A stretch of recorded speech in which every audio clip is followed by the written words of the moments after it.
They may be down by 3 games, but for most hockey fans on Vancouver Island, the Canucks are not out. Except in Port McNeill, the North Island town is facing divided loyalties. They're all proud British Columbians, but their most famous export is a proud Los Angeles King. CTV's Gord Kurbis has that story. It was the hit that forever changed his career. When he was slammed into the boards in January of 2010, Canucks defenseman Willie Mitchell received a concussion. It took him out for the rest of the season and eventually led to Mitchell and the Canucks parting ways. When it happened, I wasn't so sure that the Canuck organization was comfortable with what he was doing. You know, as a father, I was very glad that he did that because he realized what kind of position he was in.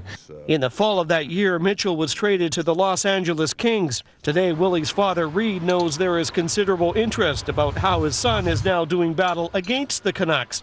You know, Will's pretty excited to go up against his former team, and he wants to play well, you know. I mean, there's a lot of pride in hockey players, and, you know, when they change teams for whatever reason it is, they want to show well against their former teams.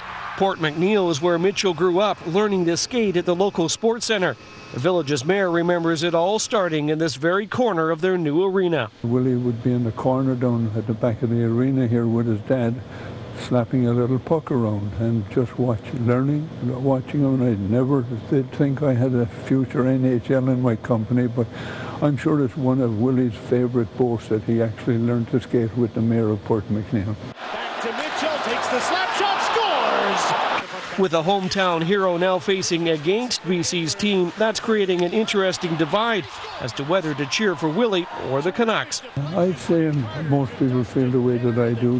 They really like him, but they really like the Canucks as well, and we're a Canuck-loving town. The divide even hits the local sporting goods shop where Mitchell frequented as a child. There's a few of us that will, when the playoffs comes, we go with Willie. Store owner Les BEECH is sticking with Willie, while his wife and daughters who work in the store, and even the store's mascot, Coco, sport Canucks colors. Coco's smart. He sides with the girls.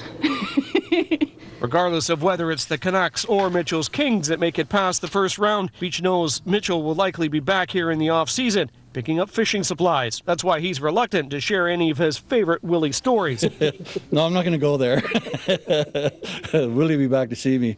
With a 3-game lead, it seems unlikely his favorite fishing customer will be walking through the door anytime soon. Gord Kurbis, CTV News, Port McNeill.